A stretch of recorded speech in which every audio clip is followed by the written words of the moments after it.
Hello, and welcome to A Glimpse of Hell, a new podcast that discusses the cultural issues surrounding famous true crime story events and their perpetrators. You may find all social media links to this channel through Facebook, Twitter, and Instagram at A Glimpse of Hell. Viewer discretion is advised.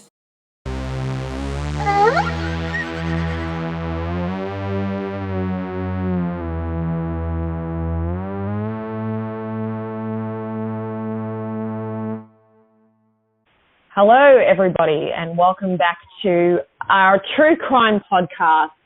Thank you for joining us as we view A Glimpse of Hell. My name is Rachel, and we're recording the podcast here from Melbourne, Australia. We're still in lockdown, and I'm with my special guest and very dear friend, Matt, who's over at his house, hence the reason we're recording over the phone.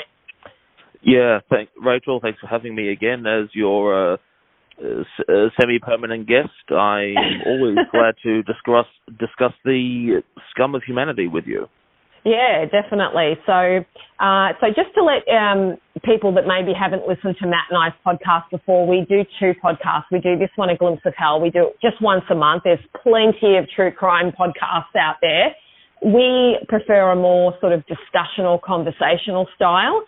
So if you're looking for sort of a podcast that goes through, this happened on this date, this happened on, that's not quite what Matt and I do. We also do a classic movies podcast when movies were good as well, and we employ the same style in that. We like to have a free-flowing discussion on some of the major things in either a movie or a true crime event that interest us and that perhaps have made, referring to political things going on at the time, and this includes movies, etc. as well, some of the implications of a true crime event. And we like to do that in our podcast. So I think it's just important for us to kind of differentiate between what we like to do on our podcasts and what more structured and formal podcasts do, because, Matt, we don't operate that way, do we? So No, we're very casual conversationalists. We bring what comes to our forthright of mind as we go into the depths of discussion. Yeah, although, definitely. I think if we did plan ahead, I may have said that statement a bit more cleanly. Yeah.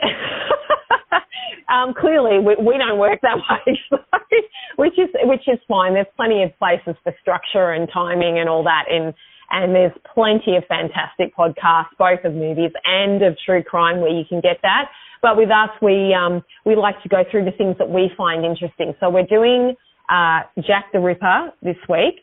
So this one is, anybody of any age would have some vague comprehension, especially with all sort of modern movies, storytelling. A lot of them do allude to Jack the Ripper. And of course, Jack the Ripper is basically the moniker given to an unidentified serial killer. And he was only active for a short period of time, maybe a 6-month span, or even a year, I guess, if you wanted to include some other victims into that. So it was mostly the summer and autumn of 1888 in the Whitechapel district of London, England. Now, Whitechapel at that time, we're in the last stages of the Victorian era. Queen Victoria was the ruling monarch in the UK at that time, and actually oversaw a lot of changes in British society and the world at large. We had the Industrial Revolution and other things going on at that time. So this event happened, and it was really sort of a mark of the times, would you say, Matt? It was sort of like with the, more people being able to read, more people going to school, they were able to read the accounts in the newspapers at the time. So I think that's where this case definitely is interesting. Well, we see, like we saw from the progress of Victoria's reign, really the first modern, in a sense, country in terms of modern schooling systems, science, new economics, and social and political layout, people becoming predominantly urban, also with a much larger scale migration, because you did have that reliable transport, modern economics, and how you had a huge crossover of population, not just from small villages into towns, but from one country's community into another. Perhaps the big thing to remember when looking at the Jack the Ripper murders is that even though it's happened in the late Victorian era. We need to get rid of any impression in our mind of the stereotypical Victorian time of lots of top hats and pleasant parklands. We're talking about Whitechapel district. This was the worst place probably in history you could have lived. It was where prostitutes charged their rate at mouldy bread per hour. People were desperate. It was a horrible place. You didn't even police, I believe, didn't even go there unless they had several comrades with them. So, no, it was not a pleasant place. No, it wasn't, and it really sort of showed the chasm or the schism sort of in society at that point. So if we just briefly look at the Victorian era before we go into the case of Jack the Ripper.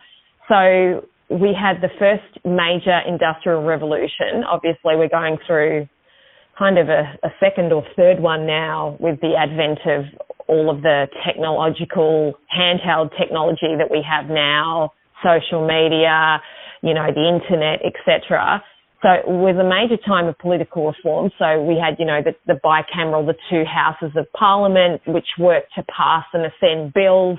It was a time of social change as well. So I guess in the past, women had been very confined to the house and they were the housewife, and really, in theory, they still were. But now, with the change of the Industrial Revolution, women were now called upon to work outside of the home as well as work in the home. So in some ways, that's, you know, when we talk about feminism and all that stuff, it has its roots in the Industrial Revolution, because women now could go outside of the home, however effectively they could, even though they worked for nothing, really. And actually have a bit of stability on their own away from their husband. So not that they were running off on their own, and if you were a woman on your own at that time, you were in a really hard position, but there was just that slight sort of change. We had people like Charles Dickens and Charles Darwin, Charles Dickens with his, you know, sort of moral stories, Charles Darwin with, you know, his, you know, different theories on evolutionary change, etc., which went against, I guess, what, religion at that time, Matt? So that was a big sort of change, would you say, Ben? Well, as far as the question of a female part in economics and social life, I think you had probably from sort of Jane Austen's time, so sort of the early 1800s onwards, a gradual increase of empathy with how certain women, particularly from lower classes, could be affected. So in Jane Austen's time, there was often a mention in her stories of how you could sort of fall from a comfortable position through a bit of bad luck and inheritance law. When you look at the work done by Charles Dickens, and these are different authors that did play a big part in changing a lot of social observation and understanding of what was really going on in their times, because Charles Dickens did do a lot of research by going on the scene. But he did get a better understanding, I think, of what it could be like for a lot of working class women. Yeah, definitely. And then we also had things like, you know, moving away from older forms of transport. So there was, you know, railways, there was photography, there was the first telephone and telegraph. So the Victorian era really was basically all of Queen Victoria's reign. Remember, she had she ascended to the throne at 18, so it was 1837 to 1901. And it's like you were saying, that it moved away from rural life, and then the cities started expanding and growing, and then we sort of saw people being confined in a different way for long hours on the farm or in labouring out in the farms to labouring in factories. And we had different wars like the Crimean War. And then, of course, getting towards the end of that era was the dastardly case of Jack the Ripper. So let's go into what this crime actually was. So we talked at the very start of the podcast about the time frame. So it was 1888. Some people posit that it was all of 1888, because there were other victims that were killed in Whitechapel at that time who fit the kind of MO of Jack the Ripper. And remember, that was the name that the media and maybe some of the investigatory bodies nickname that they gave to the serial killer. We never confirmed either way what this person's name was, if it was just the one person or multiple people. So, well, the Jack the Ripper name was actually from one particular journalist who actually created a false letter from the killer to keep the story alive. Right. Because so this is really a time of unethical journalism. Yes, that's right. It was real. I mean, has it really changed? Well, no, but like this is a time when even a lot of mainstream papers could get away with sloppy editorship, you could say. Yes, and I mean, you know, the whole term of muckrakers and all the rest of it. I guess that the one benefit now, I suppose, with everyone having their own mini computer in their hands and various computers at home, and with the advent of the internet, is that at least you can kind of sort of fact check a little bit for yourself, and people are shooting things. The trouble is that more and more people don't do that. No, that's true. It's actually a double-edged sword. I do. And then, you know, as we were conversing before we started recording, I was telling you a few things and you're like, oh, I wasn't aware of that. But what I was watching told me that, you know, especially with if anyone's following the events of what's happening in Melbourne at the moment. So I just had seen it on a different alternate news source, so I was venturing my opinion. But then I had watched the main news sources of the day, that, you know, the 6 p.m. news, etc., and it's not mentioned there at all. So, yeah, it's just, it's yes and no. There's always good and bad things about different eras, isn't there? So we've got the main victims that have been thought to be killed by Jack the Ripper were 5 canonical prostitutes. 5. Yeah, that's right. And unfortunately, these women really were on the lower end of society. And when we speak about the schism between, you know, in the Victorian era, essentially, and it really hasn't changed that much now, you had the upper class, the elites, the noble ruling class. You had the middle class, which had done very well from the Industrial Revolution. So they were perhaps the owners of small businesses, the owners of factories. They ran their own businesses. They had it sort of like family wealth between them. And then you had the working class, and these were the people. And unfortunately, a lot of people that were even falling out of the working class, as Matt had said, were living in the Whitechapel area of London at that time. So you had a lot of immigrants. And unfortunately, a lot of single women or women who'd fallen on hard times, even the media made a distinction of them back then, they were the victims of this person. So we had Mary Ann Nichols, who was discovered on the 31st of August. She was 43 years old. We had Annie Chapman. She was 47 years old. She was on the 8th of September. We had Elizabeth Stride. She was originally from Sweden, I believe. She was 44 years old on the 30th of September. That was the dual murder that took place. Then there was... It does say something about the sort of mobility of the time. Yes, yeah. I mean, more people were definitely coming to where they could feel, and if certain countries were lagging behind and they felt they could go somewhere else, I mean, look at how many people moved from Ireland after the Great Potato Famine and moved over to the US, hence the reason, you know, there's so many people with an Irish background in the US. So, and then we had poor Catherine Eddowes, who was 46. She was also on the 30th of September, and she was particularly brutalised by this person. And then the last victim was poor Mary Jane Kelly, who was around 25 years old, and she was on the 9th of November. So the newspapers and police in London around this time started to get taunting letters, and the letters were signed Jack the Ripper. So there were 3 main letters, weren't there, Matt? There was the Dear Boss letter, the Saucy Jack postcard, and then the From Hell letter. So is it the middle one that was the one that the journalist made up, and the first and third one? It was the one signed Jack the Ripper itself. I think the only one that was regarded to possibly be from the actual killer was, I think it was addressed to the head of I think it was like called the Whitechapel Vigilance Committee or something like that. Yes. And I think that was signed Catch Me If You Can. Okay, that's all right. We can go through that. So there were other murders that were reported. I mean, given where they were living in London and the nature of these poor women's work, but they were not. They were thought to be done by other predators on the street or other situations that the women had got themselves into, either over money. And then there was also... We have to remember that this was a very high rate of crime area, And like we know sex workers suffer from violence even now, let alone back then. That's exactly right. Yeah, it was basically a write-off area where you sort of took your life into your own hands if you went. Yeah, exactly. It was, are we going to actually survive the night of work or whatever? So, and these poor women were essentially really just paying for their board, living in massive boarding houses and things like that. They weren't really making any sort of money out of it. It was really just hand to mouth sort of thing.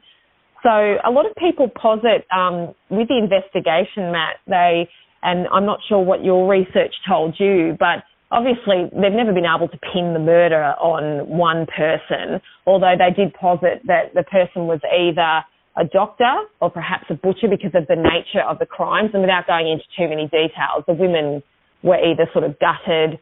A lot of the injuries were to the middle part of the torso, to their lower regions as well. Some of their faces had been interfered with, but I was looking at one sort of anatomical sketch that one of the police artists made at the time, and the woman looked like she'd just been flailed, like from the middle right through, just opened up sort of thing. So these crimes, especially then, were particularly horrible and would have required someone that had the skills to remove a kidney or other things that this Jack the Ripper was doing. And it was like how a surgeon might perform surgery or how a butcher might dissect an animal, I suppose. The general consensus seems to be that it was, in fact, a very clumsy job on almost all occasions. It may have just been that on the particular victim where a kidney that was removed, it was just simply that they were able to hack apart enough of the body that was easy enough to do. But this was in no way a neat job. Even the fact that all the knife wounds, I believe, were quite jagged because it was a rather small knife. And if you've even got the experience of a butcher, you know that, and I just only know this because I carve small timber statues as a hobby. A small knife will only get you so far with a major scale project. And if I know that from cutting wood, even if you were a butcher, you'd know a lot better. So this was definitely not an expert job by any kind of person who had experience in dealing with dissection. So, no, this was definitely a hack job in its most literal sense.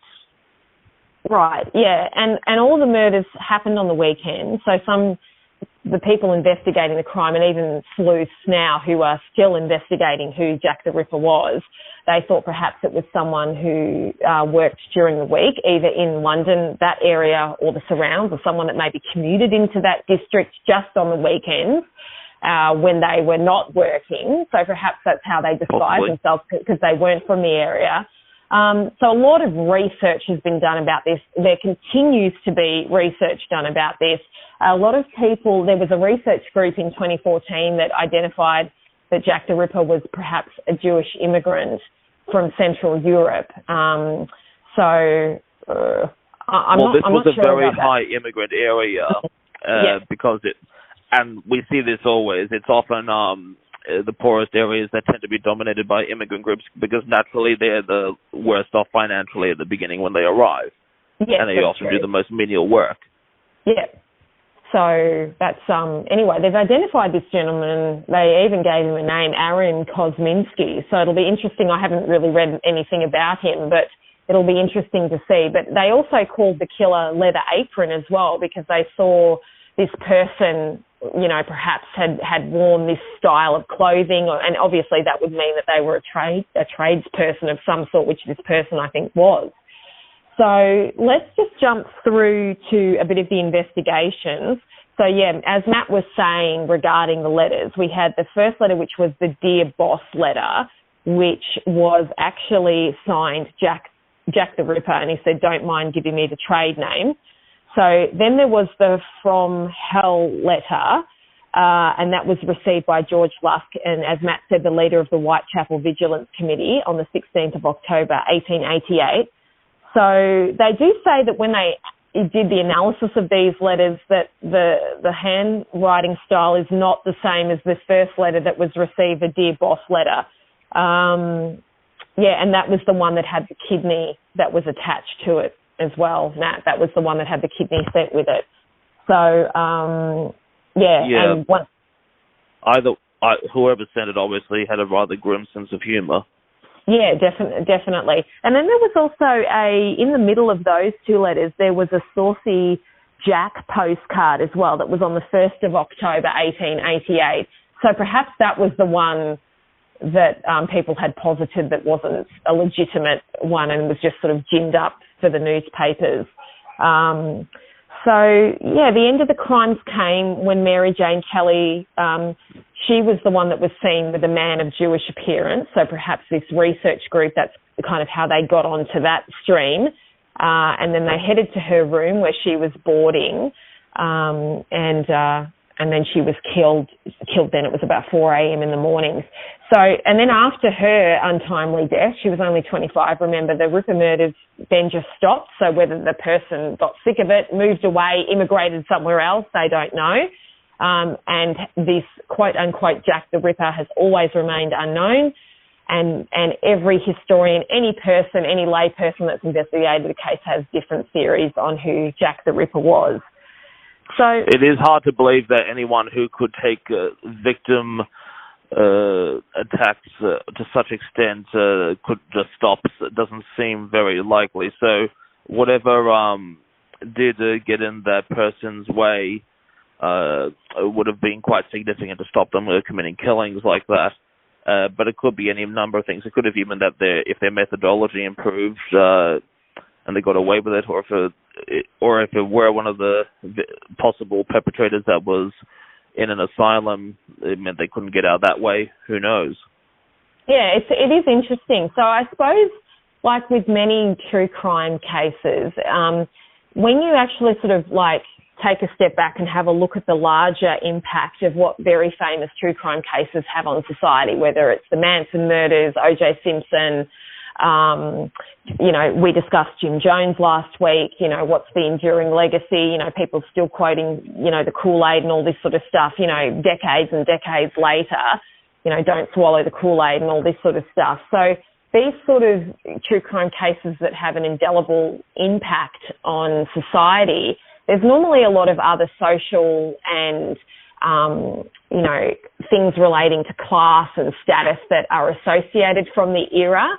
And I guess with Jack the Ripper's, by choosing his victims as prostitutes, and they were out in the middle of the night in the areas of Whitechapel and its surrounds, it was quite confronting, I guess, for the upper class and middle class Victorians of the time, because this was a side of society, especially given the way that Queen Victoria was, how conservative she was, that they didn't want to talk about. But even she had an interest in this case.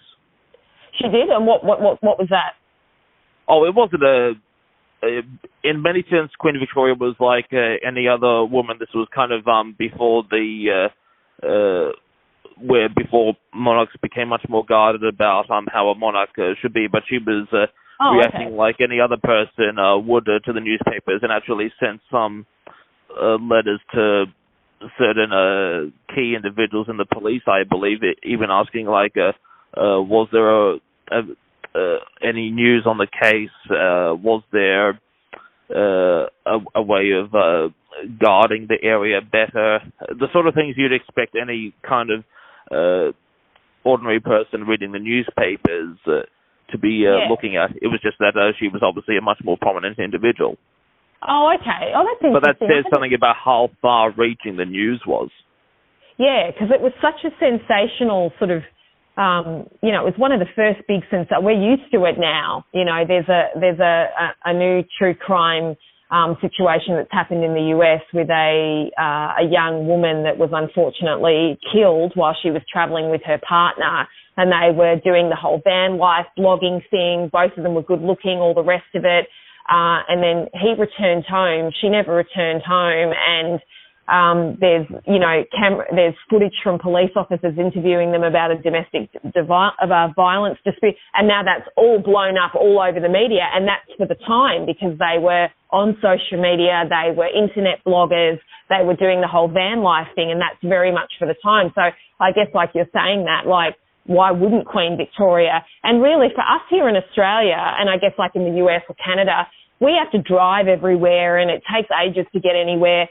But when I was living in London, I was often struck at how close, even though everything's very densely packed, at how close everything was. I used to walk from the City of London into the West End all the time, and the Londoners that I knew and that were friends with were like, oh my God, you're going to walk that far? And I'm like, it's only like 5-6 Ks. It's not that far. It's not even that. Well, it was a big controversy when that apartment building where the cladding went up in flames, what was it, 3-4 years ago now, that yes. It was within walking distance to this very wealthy street that looked like it was taken out of the pages of Mary Poppins, and the controversy was you had this impoverished apartment block in trouble, whereas up the street you had this nice neighborhood where half the buildings weren't even occupied because they were investment properties. Yeah. No, that's exactly right. Like, you can walk all over the place. So really, I mean, some nights after work in summer, I worked near St Paul's Cathedral. I used to walk to Buckingham Palace on my way home.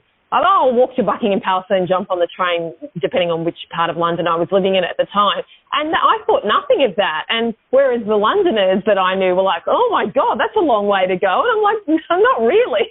Like, that being from Australia, it takes ages to get anywhere. So, and, really when you have to drive your car, you are going quite a long way. So, so I used to love that aspect of living in London. So I guess my point with that is Buckingham Palace was not technically that far away from Whitechapel. So, of course, Queen Victoria would be like, hang on a minute, this is getting a bit too close to home as well. So, Mind you, it is when you are thinking in the distance measured in how you walk and go on carriage and stuff, you can sort of recalibrate the distance in your mind compared to comparing distance of a modern car or train line. But it is shocking how geographically nearby you can be. Yes, and that was one of the things I loved about living in London. If you didn't need a car, it was actually better off not to have one.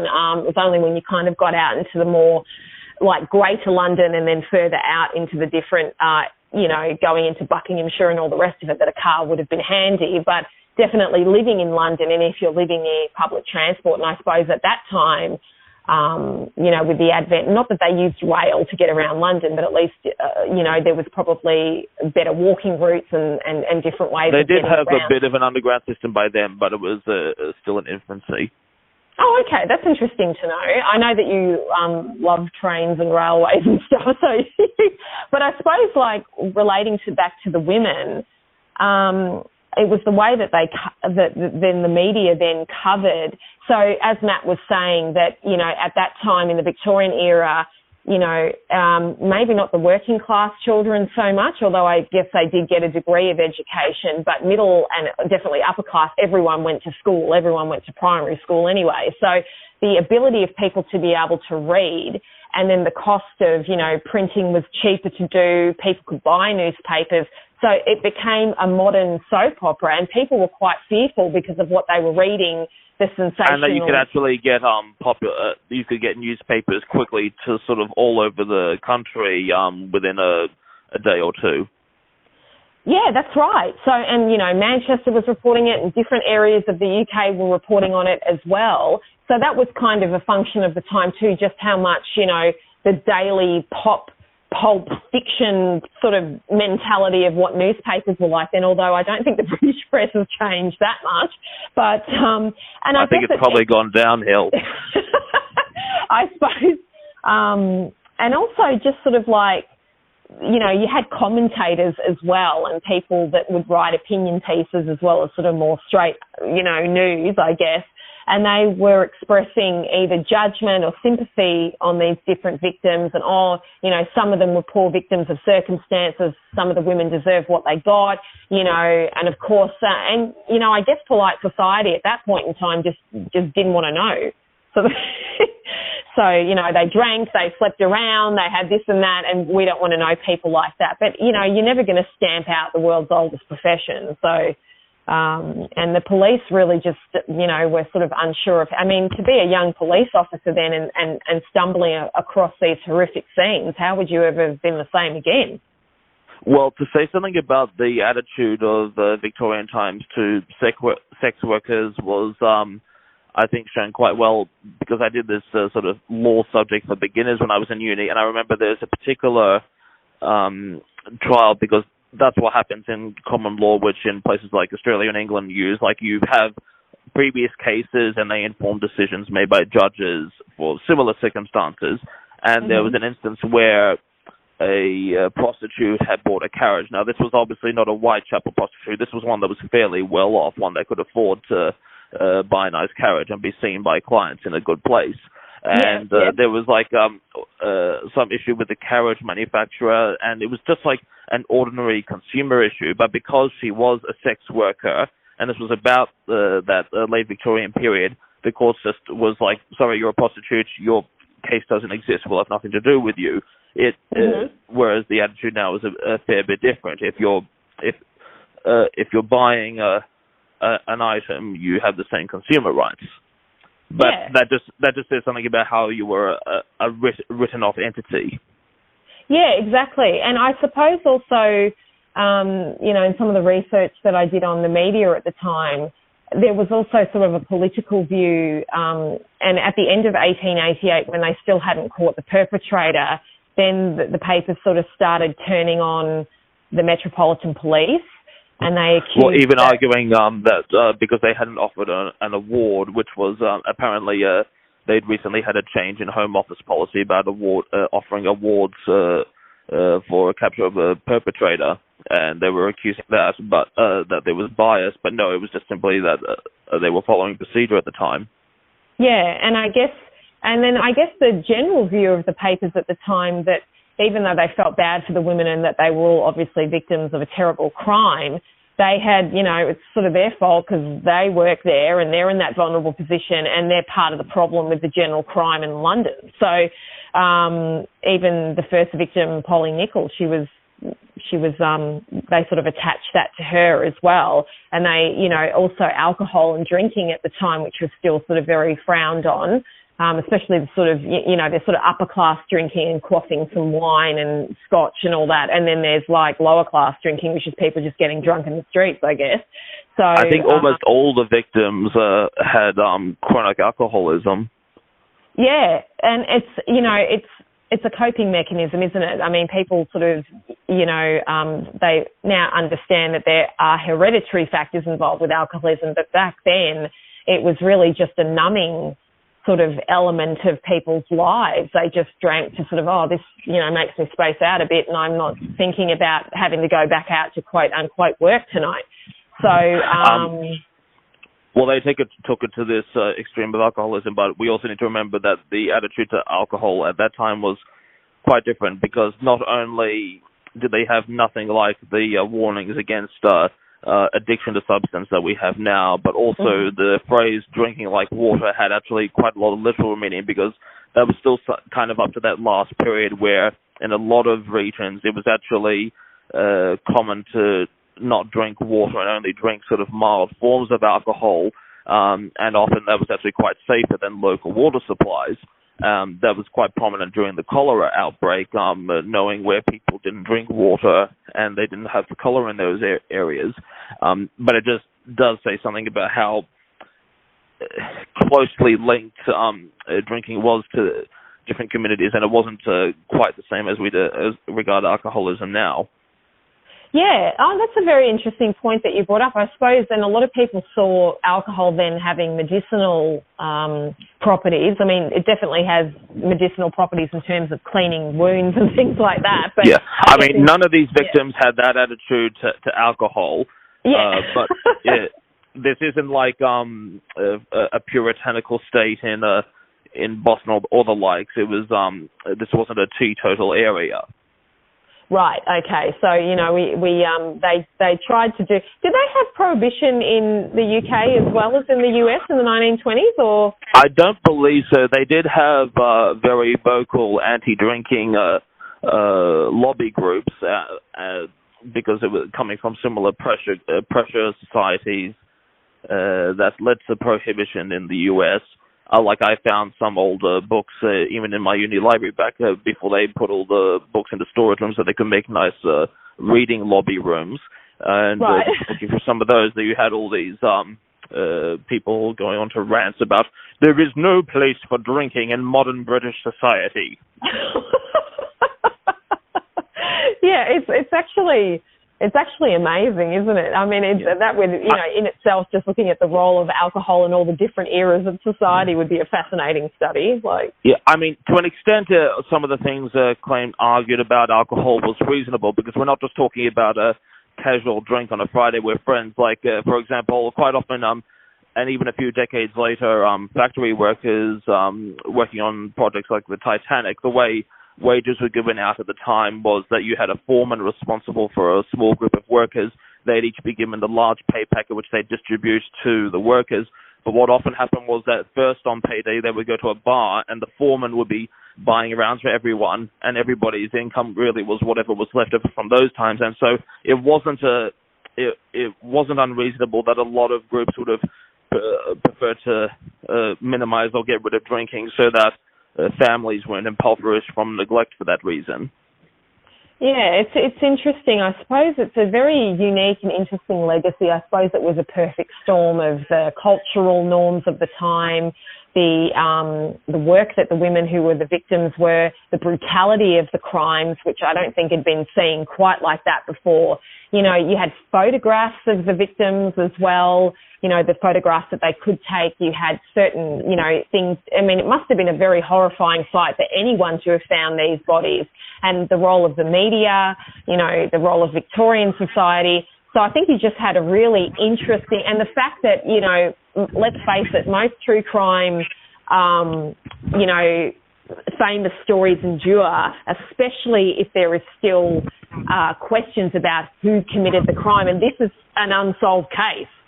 So yeah, and well, to be honest, the sad truth for this case is that we wouldn't probably know, because a lot of people have a reasonable knowledge of the lives of the Jack the Ripper victims. If we actually knew who Jack the Ripper was, they would be, like many other serial killers, just footnotes, and it would be the killer that would be mostly known about. Right. Okay. So, it's just going to have an enduring legacy. They even if they all of a sudden stumbled on, we know exactly it would be some DNA evidence or something, which they don't have. I don't believe that they do. So there has been some revelations, but I think every year or 2 years, there's another documentary or podcast that has some core evidence about new DNA comparisons, and it is very fascinating academically, but still, I don't believe we've got anywhere near a perfect proof. Right. I don't think we're going to be likely to see an official reopening of the case and case closed sort of thing.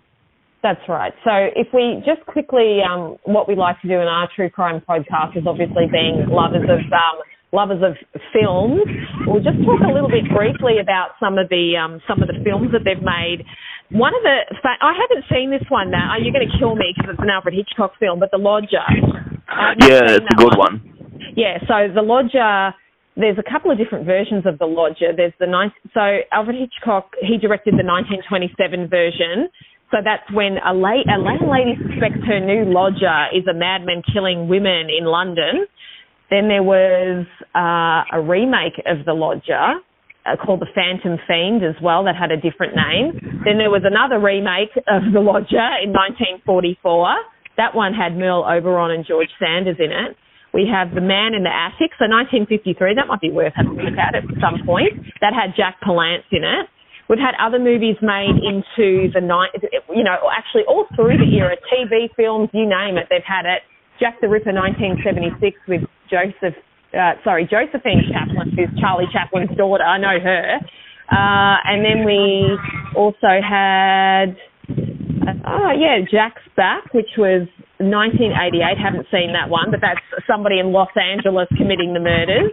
We have one with Michael Caine and Armand Assante, Jack the Ripper, 1988. So there's plenty of TV films, there's horror films, but my favourite... And these are just the ones that sort of outwardly reference him. There's plenty more subtle ones. Yeah, definitely. But just to close off with I haven't really seen that many Jack the Ripper films, but I do want to see the different versions of The Lodger. was the one starring one of my favourites, Edge of Sanity, starring Anthony Perkins. I want to say 1990 or 1989, 1990. I'll never forget this film. Basically trading off the fact that he played Norman Bates, but that's fine, like it's a job. And what they did in this film was obviously shot in Europe. It was a mash-up between Jack the Ripper and Dr. Jekyll and Mr. Hyde, if you want to get your head around that. So basically Henry Jekyll had created Mr. Hyde, and Mr. Hyde was the one that was doing the Jack the Ripper murders. So well, it's not that take a far off reality in many cases. I mean, if it can be believed, Ted Bundy claimed to have the sort of Mr. Hyde that came out during his hunting phases. Yeah, definitely. And I think actually any serial killer could say that, you know, how many people have lived in plain sight for so many years. You know, you look at the BTK killer and all these other sorts of people, and they were living in polite society for many years, and then on the side they were doing these horrible things. You know, you look at those people that lock women up in their basements and for years on end, and no one suspects otherwise. So they definitely have this. Well, while we're on the topic, if I could briefly go back to Jack the Ripper, I think one final thing we have to dispel is that many people from fiction have this idea of a Jack the Ripper figure being a person in a top hat and a cape going into a dingy area of London, and doing their deeds. And we have to remember that this was the most working class, nasty area you could go. Nobody with anything slightly nicer than rags on would have probably have been beaten up and had their wallet stolen. So, and as is often the case with serial killers, they're often very good at adapting to society. They're not dripping fangs when they're not killing. So I think whoever the person would have been a very normal-looking working-class person. Yeah, definitely, who, you know, naturally fit into that society. Even if they did commute in on the weekends, they still would have fit into what was going on there. But yeah, if you ever do get a chance to see Edge of Sanity, it's quite an interesting film, and a couple of great lines that I still quote to this day. And I'll have to find it. I keep thinking though of the Sanity music and DVD retailer that used to be around. It's just, I mean, at this stage of Anthony's career, it was made probably 2 or 3 years before Anthony passed away. And he was going to Europe a lot and making a lot of sort of quote-unquote horror-style films over there, because it was really after he played Norman the second time in Psycho 3, that's when his career became primarily horror-based. And it's just, you know, at the end of the film, you know, not to give too much away, the polite character he's playing, Henry Jekyll, is just sort of looking in the window, and he gives this Norman Bates look, and it's just like, oh my God, that was the marquee shot everyone was looking for. So definitely something to check out. But the story of Jack the Ripper is one for the ages. It will endure. It is very interesting. There's plenty of pop culture stuff about it, podcasts, websites, movies that are documentaries. I watched an interesting documentary last week on it. Some really, I know, and The Lodger, Alfred Hitchcock, that's the one I want to see. So, Matt, is there anything you'd like to say before we finish off today's podcast? I'd like to mention that there was actually recently, maybe 5 years ago, released a play about the canonical 5 victims, which would be interesting to see if it does come to Melbourne. But it does kind of bring up the sad point of very often the victims become, like we said before, the victims often become footnotes when you know the killer. But the only good thing of this particular killer, Jack the Ripper, never being properly caught or identified is that people perhaps have changed their focus more to his victims and their lives. Well, that's a good thing. And of course, with every true crime case we discuss, it's the victims who are always foremost in our mind. As interesting as some of the other stuff is, where the political, pop culture, what was going on in society, who did what, who said what, who got caught whenever, the important people in this case and the people we should always think about, just as Matt was saying, are the victims. And we do feel sorry for these victims that they had to die in such a terrible way. Matt will just quickly tell you, so we've got A Glimpse of Hell is on Facebook, and we're on Instagram. And Twitter, so you can find our social media releases on those channels. Our podcast is released on Spotify and on Apple Podcasts, and we also have our YouTube channel where we release our podcast episodes as well, even though it is only an audio channel because YouTube's such a big platform. We find it best to release episodes there as well. Fantastic. Thank you for that recap, Matt. Thank you for joining me this week, and thank you to everybody out there for joining us as well as we viewed A Glimpse of Hell. Thank you, and have a good one.